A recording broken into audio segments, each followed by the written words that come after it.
오늘은 우리 장로님들 헌신 예배로 드리는데요.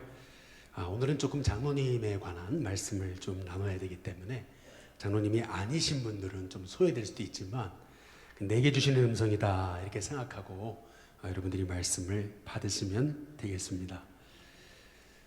여러분 장로님과 또 목회자의 관계를 그림으로 그려본다면 여러분 어떻게 그리겠습니까? 그림으로 그린다면요. 어떤 분은 장로님과 목사님의 관계를 아예 띄워주셔도 됩니다. 저렇게 이렇게 소싸움하는 걸로 서로 이렇게 아주 힘겨루기를 하고 있지 않습니까? 만약에 장로님과 목사님과의 관계가 저런 관계라면 서로 이렇게 서로 지금 밀고 땡기고 하기 때문에 한 치 앞도 교회가 나아갈 수 없을 것입니다. 힘만 빠지죠. 그리고 서로에게 손해입니다.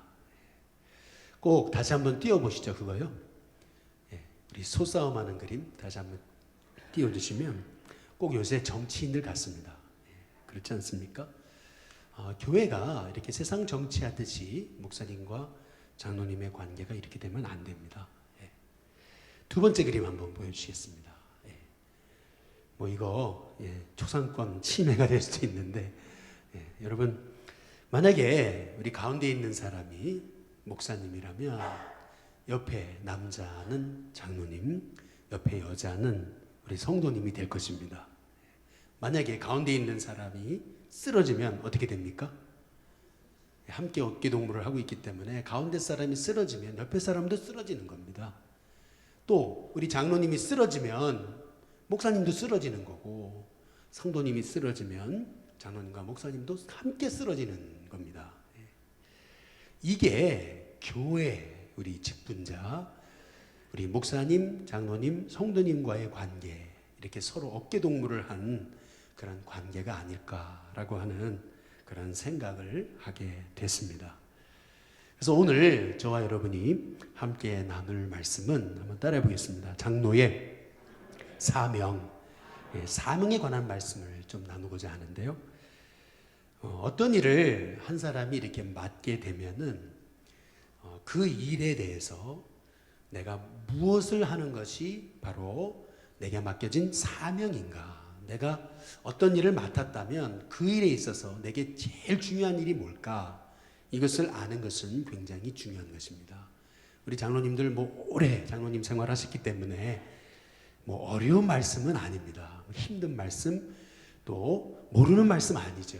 그러나 오늘 성경에서 사도 바울이 마지막 장로님들을 불러놓고 이 에베소 장로님들한테 주었던 이 말씀, 저는 이 말씀이 우리 장로님들을 향한 사명이 아닐까라고 하는 생각을 갖는데요. 먼저 첫 번째로 우리 장로님들의 사명은 한번 따라해 보시죠. 교회를 보호하는 사명.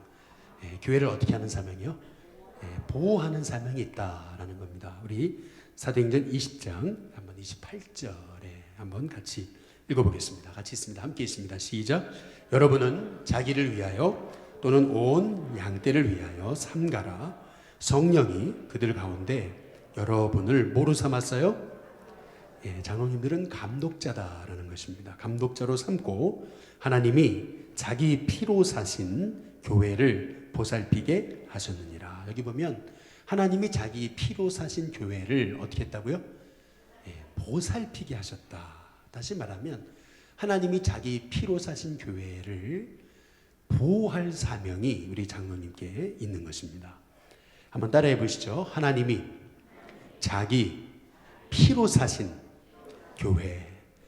여기 보면 하나님이 자기 돈으로 샀다 그러지 않으시고요. 뭐라고 말씀하세요? 피로 사셨다 이렇게 말씀하시는데요. 피로 사셨다 이게 굉장히 중요한 것입니다. 하나님께서 자기의 피로 사셨다. 그게 뭐냐면 그게 교회라는 것입니다. 그러니까 교회는 어떤 곳이냐면 하나님이 자기 생명과 맞바꾼 곳이 교회다라고 하는 말씀의 의미입니다. 여기서 피라는 말은 생명이라는 말입니다. 한번 따라해 보시죠. 피는 생명이다. 성경에서 말하는 피는 생명을 말하는 거거든요.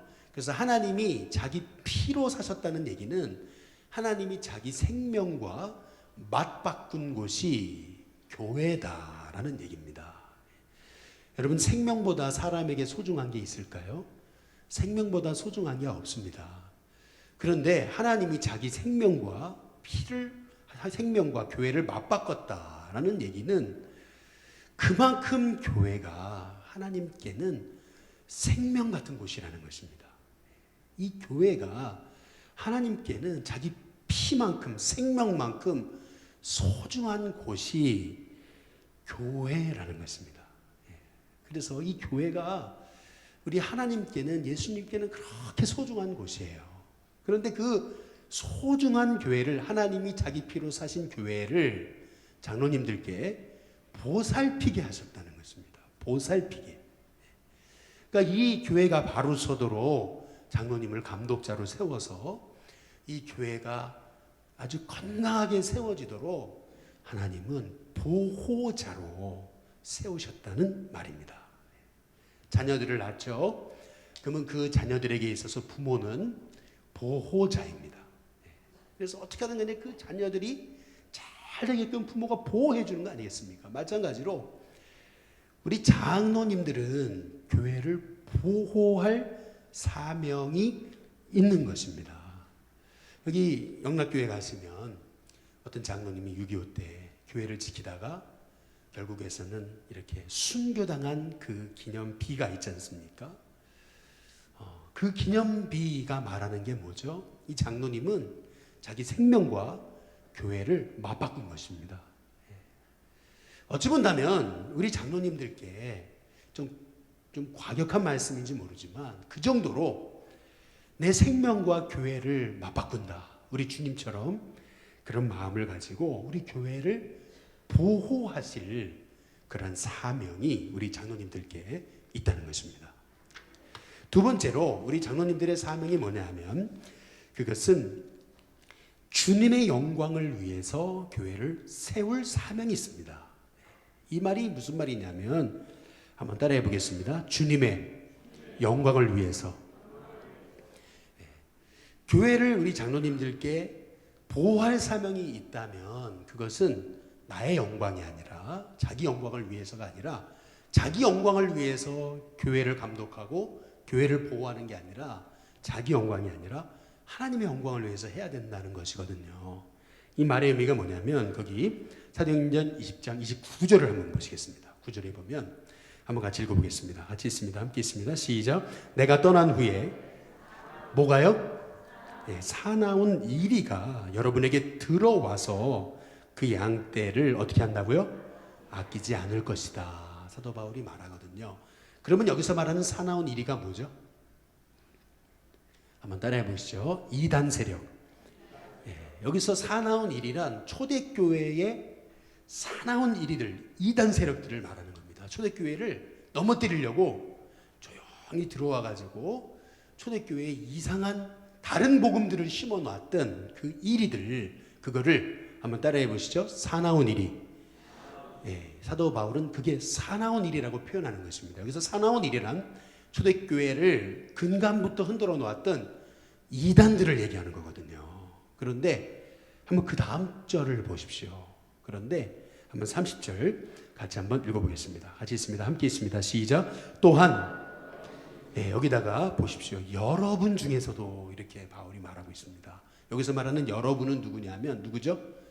이 장로님들을 가리키고 있는 겁니다. 지금 장로님들을 불러놓고 사도 바울이 지금 에베소 장로님들한테 마지막 고별 설교를 하고 있는 장면인데, 사나운 이리는 이단들만이 사나운 이리가 아니라는 것입니다. 여러분 중에서도 그랬습니다. 30절 다시 한번 읽어보겠습니다. 같이 있습니다. 시작. 또한 여러분 중에서도 제자들을 끌어 누구를 따르게 하려고요? 자기를 따르게 하려고 뭘 합니까? 어그러진 말을 하는 사람들이 일어날 줄 내가 아노라. 너희들 중에서도 또 다른 사나운 일이가 일어날 수 있다 얘기하는 것입니다. 그래서 지금 사도 바울이 얘기하는 건 뭐냐면, 내가 은이나 금이나 탐하지 않고 늘 사심 없이 여러분을 섬겼던 것처럼 여기 우리 에베소 장로님들 사심 없이 에베소 교회를 세워달라고, 그렇게 지금 말하고 있는 것입니다. 장로님들의 사명, 그것은 뭐냐면 자기를 위해서 교회를 세우는 게 아니고 주님의 영광을 위해서 교회를 세워야 되는 겁니다. 그러기 위해서 사심을 버려야 된다라고 말하는 건데요. 여러분 요새 뭐 인문학 강의 열풍이 여러분 불고 있지 않습니까? 이 노자의 그 도덕경에 보면은 이런 얘기가 있다는 거죠. 최상의 정치, 최상의 왕은 누구냐라고 그는 질문합니다. 그러면서 제일 하위 정치는 뭐냐? 한번 따라해 보시죠. 군인 정치. 제일 하위 정치를 노자는 군인 정치라고 얘기합니다. 왜 그런 거냐면 명령에 불복종하면 칼을 들고 협박하거든요. 그래서 칼을 들 때는 그 앞에서는 복종하는 것 같은데 뒤로 가면은 절대 딴 마음 품는 거. 그러니까 어쩔 수 없이 그 칼 때문에 복종하는 거라면 그거는 하위 정치라는 겁니다. 하위 정치. 그리고 두 번째, 그 노자가 얘기하는 이 정치 중에 두 번째는 뭐냐면 백성에게 칭송받고 존경받는 왕을 두 번째 정치라고 얘기합니다. 우리 생각에는 이게 최상의 정치, 최고의 정치라고 생각하는데 아니 백성에게 칭송받고 존경받으면 되는 거 아니냐? 그게 최고의 정치 아니냐? 이렇게 생각하는데 노자는 오히려 그것이 최상의 정치가 아니라고 얘기합니다. 그러면 최상의 정치는 뭐냐라고 했을 때 그것은 왕이 누군지도 모르는데요. 나라가 잘 굴러가는 정치. 이제 그게 최상의 정치라는 것입니다. 이게 무슨 말이냐면 이거를 우리에게 대입해 보면 일신교회 담임 목사가 누군지도 몰라도 일신교회가 잘 굴러갈 때, 더 쉽게 말씀드리면 일신교회 담임 목사가 없어도 우리 일신교회가 잘 굴러가야 그게 제대로 된 그 정치고 제대로 된 리더십이라는 것입니다. 무슨 말이냐면 더 노골적으로 말씀드리면 담임 목사가 없고 장로님들이 안 계셔도 교회가 잘 굴러가야 된다는 겁니다. 그게 최상의 정치, 최고의 왕이라는 것이죠. 저는 윤 목사가 없어도 잘 되는 교회가 될 수 있기를 주님의 이름으로 축복합니다. 우리 장로님들이 안 계셔도 우리 일신교회가 잘 되는 교회가 될 수 있기를 주님의 이름으로 축복합니다. 그게 최고의 정치, 최고의 왕이라는 거예요. 꼭 내가 있어야지만 이 공동체가 돌아가고 나 없으면 안 되는, 여러분 그런 공동체는 그거는 잘못된 리더십으로 다 나 중심으로 만들었다는 거죠. 절대 그건 바른 리더십이 아니라는 것입니다. 올해 우리 일신교회 7개 부서 그리고 이제 15개 위원회 우리 활동을 이제 시작하기로 했는데 사실 7개 부서 15개 위원회를 이제 그 체제로 이제 우리가 전향하게 된 이유 중에 하나는 목회자가 없어도 평신도 사역이 일어나 가지고 그래서 평신도 사역이 활발하게 움직이는 거. 근데 그거를 원해서 사실은 7개 부서 그리고 15개 위원회 이제 이 사역 체제를 시작한 것입니다. 저는 우리 목회자들도 그렇고 장로님들도 그렇고 정말 우리 일신교회에 그 다음 리더십, 평신도 리더십이 세워져 가지고 정말 담임 목사가 없어도 그리고 장로님들 안 계셔도 우리 일신교회가 잘 돌아가는 그런 교회가 될 수 있게 되기를 주님의 이름으로 축복합니다. 제가 워싱턴 DC에 있을 때 우리 지금 여기 중부 용산지방 상황하고 똑같은 상황이었습니다. 이게 무슨 말이냐면 워싱턴 DC 안에 있는 교회들은 굉장히 오래된 교회들입니다. 역사들이 아주 어마어마한 교회들이에요. 다 가보면은 대리석 건물에 아주 가보면은 역사가 아주 대단합니다. 거기에 그 워싱턴 DC 안에 있는 가장 오래된 감리교회, 또 뭐 가장 오래된 흑인 교회, 또 가장 오래된 뭐 장로 교회, 뭐 이렇게 해가지고 교회들이요 오래된 교회들이 많아요. 그래서 그 오래된 교회들을 제가 이렇게 감리교도 가보고 장로교도 가보고 그리고 흑인 교회도 가보고 이렇게 다 가봤어요. 그런데 워싱턴 DC, 특별히 이 백인 교회, 이 감리교회, 이런 교회들, 장로교회의 특징은 교회가 부흥하지 못하고 있다는 겁니다. 지금 우리가 똑같습니다. 사람들이 이제 다 외곽으로 빠져나가다 보니까, 그러다 보니까 이제 교회는 점점 침체하는 거죠. 뭐 워싱턴 DC 안에 거기 우리 학교 근처에 있었던 굉장히 오래된다는 교회도 제가 듣기로는 뭐 200명 정도밖에 출석을 안 하고 계속 노령화되고 있다라는 얘기를 들었거든요. 그런데 말이죠, 어떤 한 교회가 있었어요. 한 10분 떨어진 교회였는데 저희 학교에서. 근데 거기 장로교회였거든요. 근데 이 교회는요, 가봤더니 제가 너무 충격받아. 아직도 그 충격이 잊혀지질 않아요. 그게 뭐냐면 예배를 다 끝났는데 교인들이 집에를 안 가요. 집에를 안 가고 그 로비가요, 로비가 사람들로 바글바글 차 있는데요, 앉아 있을 자리가 없어요. 다 서 있으니까. 근데 로비에 바글바글 서 있어가지고 서로 말이죠, 계속 뭔가 이렇게 대화를 해요. 얼마나 그렇게 그냥 막 그 미국인답지 않게 그 로비에서 사람들이 바글바글 모여가지고 시끌벅적 막 얘기를 하는데, 아니 저 사람들이 어떻게 저기 모여있지 이렇게 보니까 딱 가운데는요 이제 커피잖아요. 커피를 이렇게 이 커피를요 이 쇠에다가 이렇게 통에다가 이렇게 해서 내려놓고 자기가 그냥 알아서 떠먹는 거예요. 커피 하나 같은 가운데 놔두고 이제 종이컵 놔두고 이제 그게 전부예요. 그리고 사람들이 커피 한 잔씩 자기가 스스로 이렇게 담아가지고 들고서 서로 마주 보면서 그렇게 서로 얘기를 하는데, 야, 저는 그거 보면서 아주 깜짝 놀랐습니다. 그 교회가 이게 뭐 우리처럼 이렇게 컨템포러리 월십을 하는 것도 아니고 전통적인 교회고 전통적인 예배밖에 없는데도, 그런데도 그 교회가 막 부흥하는 이유가 어디 있을까 보니까, 이 교회는요, 우리는 교회 예배 끝나면 집에 가기 바쁘잖아요. 그런데 그 교회는 그 사이사이, 예배 사이사이 시간에 얼마나 사람들이 서로 바글바글 대면서 교제하고 서로 대화하고 하는데, 저는 거기에 굉장히 충격을 받은 기억이 납니다.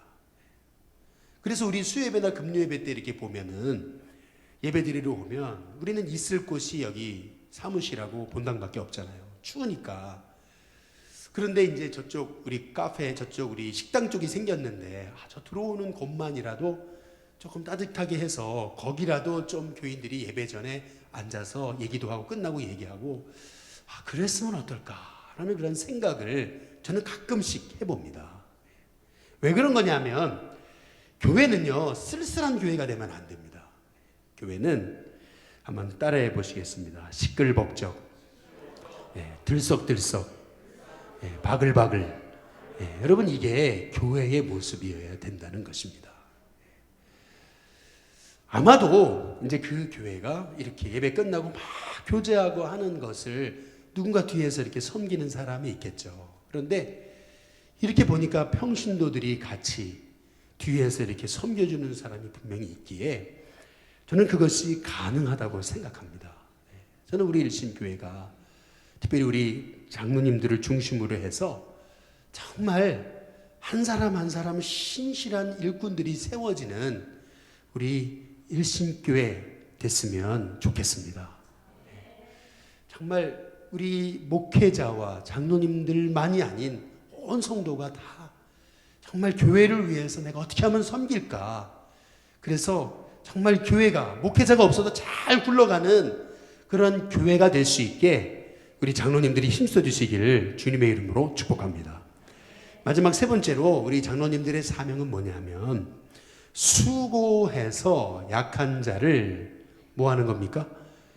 돕는 사명이 있습니다. 우리 사도행전 20장 우리 35절을 한번 보시겠습니다. 35절에 보면 같이 읽어보겠습니다. 함께 있습니다. 시작. 범사에 여러분에게 모본을 보여준 바와 같이 수고하여 약한 사람들을 돕고 또 주 예수께서 친히 말씀하신 바 주는 것이 받는 것보다 복이 있다 하심을 기억하여야 할지니라.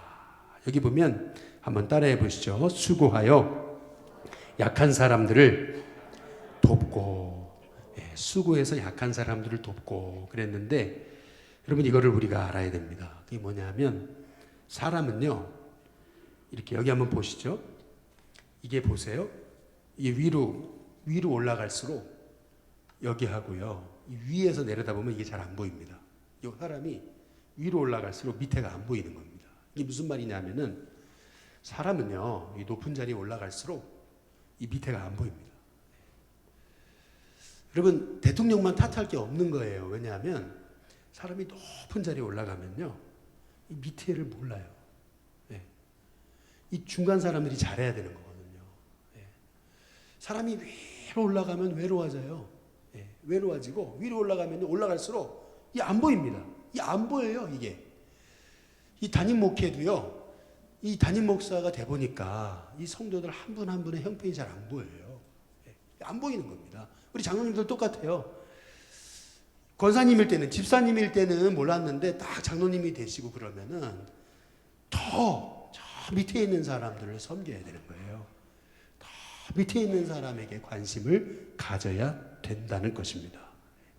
그래서 사도 바울은 장로님들의 사명은 더 약한 사람들을 돕는 거다, 더 어려운 사람들을 돕는 거다. 지금 사도 바울이 그렇게 말하고 있는 것입니다. 우리 일신교회에 작년부터 우리 지역장 제도를 하고 있습니다. 우리 지역장님들의 다 이제 장로님들이 지역장님이 되셨는데, 그것은 지역장님 되신 장로님이 우리 그 지역 안에 있는 속도원들을 좀 돌아보시라는 것입니다. 그래서 우리 지역 안에 누가 아프고 누가 힘들고 그러면 우리 장로님들이 한 번이라도 전화해 주시고 또 찾아가서 위로해 주시고 저는 했으면 좋겠습니다. 그렇게 될 때 그게 수고해서 약한 사람을 돕는 것이다. 저는 그렇게 생각을 합니다. 제가 바라는 일신교회는 먼저 첫 번째로 목회자를 최고로 여기는 것입니다. 한번 따라해 보시죠. 우리 목사님 최고이십니다. 나 뜨겁습니다. 할렐루야. 그 다음에 두 번째, 우리 교회는 우리 장로님 최고이십니다. 한번 해보겠습니다. 우리 장로님 최고이십니다. 옆에 계신 장로님들한테 한번 해보겠습니다. 우리 장로님 최고이십니다. 그 다음에 세 번째, 또 우리 성도님 최고이십니다. 옆에 분한테 한번 우리 성도님 최고이십니다. 여러분 되는 집안은 늘 내 탓이라 그러고, 되는 집안은 서로 잘한다 그래요. 근데 안 되는 집안은 다 네 탓이라 그러고, 그리고 서로 말이죠, 서로 이렇게 작은 일로도 이 마음이 하나 되지 못하잖아요. 마찬가지로 우리 교회가 잘 되는 교회가 되려면 우리 목사님 최고, 우리 장로님 최고, 우리 성도님 최고, 이렇게 돼야 됩니다. 우리 일신교회에서 올해 우리 장로님이 어쩌고저쩌고, 우리 권사님이 어쩌고저쩌고, 우리 목사님이 어쩌고저쩌고 이런 얘기들이 저는 없어졌으면 좋겠습니다. 우리 목사님 최고, 우리 장로님 최고, 우리 권사님 최고, 우리 집사님 최고, 우리 성도님 최고. 그게 되는 집안이죠. 그렇죠? 한번 우리 따라해 보겠습니다. 우리 목사님 최고, 우리 장로님 최고, 우리 권사님 최고, 우리 집사님 최고, 우리 성도님 최고. 진짜이십니까? 별로 소리가 작은 거 보니까 한번 옆에 분한테 한번 인사해 보시겠습니다. 성도님이 최고이십니다. 우리 같이 한번 인사해 보겠습니다. 여러분 진짜 최고입니다. 진짜 최고예요. 그렇죠? 한 교회를 30년, 40년, 50년, 60년, 70년 섬긴다는 건 최고입니다. 그렇죠? 저희 아버지는 어려움 때문에 교회를 옮기셨어요. 그래서 저는 교회 옮기는 분들한테 절대 교회 옮기지 말라 그래요. 그 이유는 제가요, 아버지가 장로님이신데 교회를 옮기니까 갈 교회가 없어요. 본 교회가 없어요. 죄송하지만 저는 본교회가 없어요. 제가 본교회 어디다고 얘기하는 거 보셨어요? 제 본교회 없어요. 갈 수가 없어요. 아버지가 교회를 옮기시니까. 예. 제 본교회는 신해제일교회거든요. 신림동에. 그런데요, 저희 아버지가 그 옆에 다시 이사하셔가지고 대전에 가셨다가 거기로 다시 이사하셔 사시는데 그게 못 들어가요. 늘 옆에서 돌아요. 이렇게 한 번씩 돌아요. 명절 때 가면. 여러분 그 마음을 아십니까? 그 마음 아세요? 예. 본교회가 없어요, 저는요. 그래서 저는 우리 장로님들한테 얘기하고 싶어요. 어떤 어려움이 계셔도 교회 옮기는 거 아니에요. 예. 뿌리는 옮기면 안 돼요. 왜냐하면 자식들 때문에 그래요. 자식들 때문에. 예. 여러분, 우리 장로님들 정말 잘 사명 감당하도록 기도해 주세요. 예. 그리고 여러분 그 흠없는 사람이 어디 있고 문제 없는 사람이 어디 있습니까? 그렇죠? 흠없는 사람 없으니까. 그러니까 그냥 잘하신다고 그러고 축복해주고 할 때 사람은 더 잘하는 것 같아요. 그렇죠? 예. 제가 요새 마음을 좀 바꿨어요. 예. 더 잘한다, 더 잘한다 그래야지. 이거 못한다, 못하는 게 더 못하는 것 같아요, 사람은. 예. 우리 옆에 분들한테 한번 마지막으로 인사하겠습니다. 참 잘하시는 겁니다. 우리 같이 인사하겠습니다.